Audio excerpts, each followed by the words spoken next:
yes you quite one our tradition so tradition and what they start and was say do buzi aba down kwaba nti oba bi aso de domo ba yeah kan so omo kasa re nyina no na omo mpe party ni yi no omo mpe se party ni betima break 8 na e mu bia na mpe se e be kan sa because they say what you say e was say ye hu adwuma na e tima break 8 no hwe o mame se buzi aba oba no what the dombo ebedi na chi ana dan kwaso aba onso di dombo bedi na chi nti ye pese ye chance dombo fo do medi achiri nko a dabi yes I kasetia ye nuanom so mo soro no me papa ye every voter me papa ye voter ana mama ya santini so what ase ana ye nuanom bi so mo so free northern region si ye ka domba gina koma omo north no ana ye ka tradition de do kan ye ne dikan it's a tradition dia na dan kwa babuzi aba na dan kwa aba dia ana na say dombo na say ye ma no ye forget to say wono papa na wabesum dabi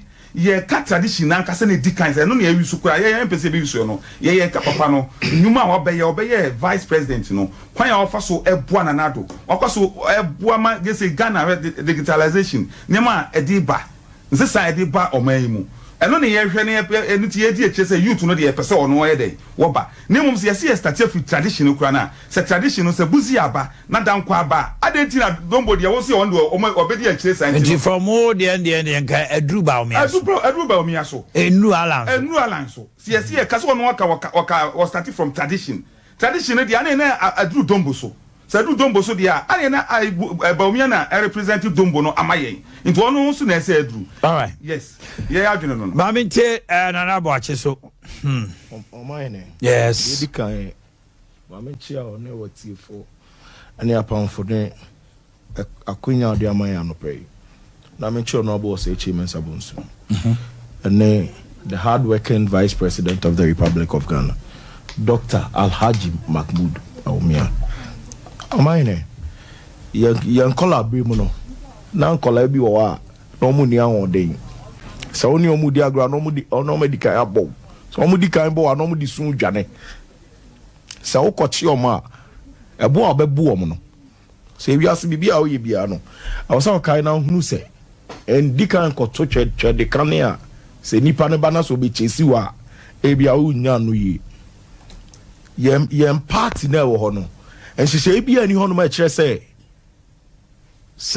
o vice president ni right says so be the president and she say be any hono ma tisa now e gina o mo health work no mo call ye so and then say me o mo keka am say empanifo enya akwan kasa no ya no mo de kasa in as much as say so ti Hopeson adoye nsem o kan here Hopeson adoye akonya when ya MPP mu no youth bi anya bi sawo na de na kobai fia wo fia airport no enya obi na course you wow niema nti na fa ho ya mbe cassette ya Dr. Baumia from 2012 ba first no na amanyo sema kwa koye didi atem obi ka asem no obi nti ase a no de didi atem aba be ya no. It took one month to change the status quo. Baumia. Or say let's talk about issues. Haine de se bana manyo semne nema we aya de. Yen hwe Baumia na change sa nema no. If you come with an insult, he will meet you with facts and figures. They be okasem we. Nti eno na ye gina so de akabia nya omo ensem no mo keka o health work na se. Sada dan kwa buzi domo se de no NPP constitution ne ma ho kwai sa o e mpanimfo bi na keka o se mpanimfo e bete party no na ebi free ha na ebi free but o man na me no ka say yeah fast as Asantemantem as a case study e no sha am from for na ba bi go Asantemantem it is all ka kire me say buzi afo nko na dominate Asantemantem de na oboa ti se ugina no so nko ade a and I'm telling you say nka dombo for the crowd those was Asantemantem chey any other place but the American say and they ayaba be do amanyo se mu no o say the facts and the adwuma ne obi obetimi alidi a party no sabe penifo wo feel by a yekopo obi oye or this year na ba bi di ade enipo obetimi aye NDC for sorry no mkasa bi about Bawumia no mucha no. Dientia. He's a threat to NDC. He's a threat. Some penny for you omudia pop up. So more presidential candidate. Why partner NDC for attacking them? Day in and day out NDC for so almost super Dr. Bawumia is almost super. And only say he's a threat to NDC. And walk no mo koye no. Enipa no mo ba se o mo fi. Well, I'm not privy to any bass. I'm privy to it. Yeah, but you're saying it as against me who doesn't know.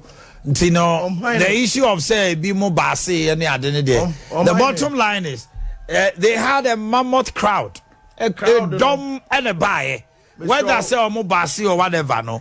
They called for a health walk. But let's also have those health walk numbers. Oh, they had a crowd. Videos now.